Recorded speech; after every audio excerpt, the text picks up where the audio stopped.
अस्सलामुअलैकुम वरहमतुल्लाहि वबरकातुहू। The electrician आलम मतलबी में आपका वेलकम है, खुश आमदीद है। दोस्तों आज मैं बताऊंगा आपको कि सऊदी अरब में अगर आप पेंटर के काम में आते हैं तो आपको कितनी सैलरी मिलती है, और पेंटर के काम में हेल्पर में आना चाहिए या कारीगर में आना चाहिए, किस काम में आना चाहिए, ये सारी चीज़ें मैं बताऊंगा। ये देखिए मेरे भाई हैं, इनका नाम फैज़ है, ये कुवैत में भी रहे हैं और ये सऊदी अरब में भी हैं और पेंटर के काम में कारीगर में आए हैं। इनका 5-10 साल का एक्सपीरियंस है। वो सारी चीज़ें आपको बताएंगे कि पेंटर के काम में अगर आप सऊदी अरब आना चाहते हैं, कुवैत आना चाहते हैं, दुबई आना चाहते हैं, तो पेंटर के काम में अगर आप आना चाहते हैं तो आपको हेल्पर में आना चाहिए या कारीगर में आना चाहिए, और कितनी सैलरी कुवैत में मिलती है, कितनी सैलरी सऊदी में मिलती है। ये हमारे भाई हैं। ये हाँ फैज़ भाई आप बताइए। अस्सलाम वालेकुम, मेरा नाम फैज़ है। मैंने कुवैत में भी काम किया है और जी अभी सऊदी भी आया हूँ। उससे पहले 1 साल मैं बहरीन में लगा के आया था पेंट के काम में। जब कुवैत में था, मैं कुवैत में मेरी सैलरी थी 150 दिनार। 150 दिनार ये इंडिया का कितना बनेगा? इंडिया के 50,000 बन रहे हैं। 50,000 रियाल। तो आप वहाँ पे किस काम में थे, कि पेंटर में, कारीगर में थे कि हेल्पर में? नहीं, कारीगर में आया था मैं। काम सभी कराते हैं लोग, और सारा काम कराते हैं। मैं रेगमाल भी लगाता था, बाल्टी भी उतारता था, चढ़ाता था, माजून भी हाथ से बनाते थे, मशीन से ही बनाते थे, सारे काम कराते हैं। तो ये बताइए पेंटर के काम में हेल्पर में आना चाहिए कि नहीं? हेल्पर की कितनी सैलरी होगी अगर सऊदी अरब? हेल्पर की तो वही 1500, 12 + 300 लगाते हैं लोग। तो आना चाहिए कि नहीं हेल्पर के काम में? मैं तो यही बताऊंगा कि नहीं आना चाहिए। हेल्पर ही में आप आके क्या करोगे, क्योंकि सैलरी इतनी कम, ओवर टाइम इधर लगता नहीं है। आपको आना चाहिए, फुल कारीगरी का इंटरव्यू दो। अगर जी हेल्पर भी हो आप, तो वहां जाके इंटरव्यू में यही बोलो कि मैं फुल कारीगर हूँ, क्योंकि सैलरी तो कम से कम आपकी जैसे हमको ये बता दीजिए, हमारे जो सब्सक्राइबर हैं अगर वो पेंटर के काम में आना चाहते हैं और वो पेंट का काम नहीं जानते हैं, तो उन्हें किस चीज का क्या क्या जानना जरूरी है? अगर इंडिया से, पाकिस्तान, बांग्लादेश कहीं से आना चाहते हैं, उन्हें 1 महीना 2 महीना कहाँ जा करके और क्या क्या चीजें इंटरव्यू में देने से पहले उनको तैयार करनी चाहिए? देने से पहले इंटरव्यू में आपको जो तैयारी करनी है, जिस काम आप कर रहे हो, जिस काम में आना चाहते हो, उसका तैयारी करें। पेंटर के काम जैसे अभी पेंटर में आना है तो वे सबसे पहले आपसे माजून का कराएंगे और ब्रश के बारे में पूछेंगे। अगर जी स्प्रे वाले में आना चाहते हो तो आपको गन का वो बताएंगे। गन पूरी खोल के आपके सामने रख देंगे। बिल्कुल बेकार गन होती है, वो किसी काम की नहीं होती। बस वे बोलते हैं इसको बांध दो।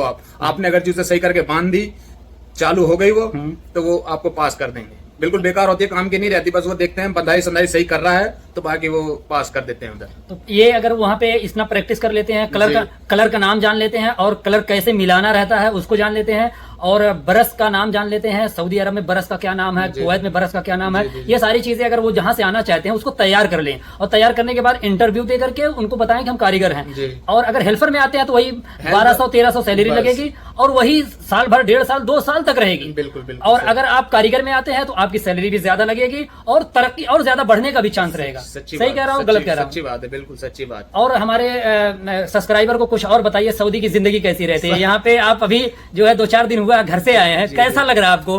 कितनी यादें आ रही हैं? याद तो बहुत आ रही है। अभी घर से आया हूँ, 20-25 दिन की छुट्टी काट के भाई की शादी पे गया हुआ था, तो अभी दिल इतना नहीं लग रहा। कोई भी बंदा नया पुराना कोई भी आता है तो दिल नहीं लगता, घर की याद आती है, भांजी भांजे, भाई बहन सबकी याद आती है।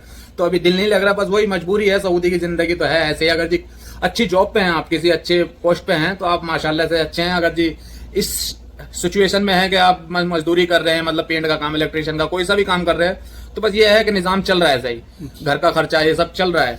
बाकी अच्छी पोस्ट पे हैं तो निजाम आपका साल 6 महीने में आप घर भी जा सकते हैं, अच्छा वो भी कर सकते हैं। अभी पेंट का तो ये इसमें हमारा तो हमारे मेरे भाई फैज़ भाई सब्सक्राइबर को यही गुजारिश है कि आप पेंट का काम या इलेक्ट्रिशियन का काम या प्लम्बर का काम या एसी का काम, इसके काम में आइए और कारीगर बन के आइए। 2 महीना 4 महीना आप वहीं काटिए। बेशक। और बेसिक सैलरी लाजिम अपनी देखे, लाजिम आपको ये लगे कि बेसिक सैलरी में मेरे 40-50 हजार बच रहे हैं।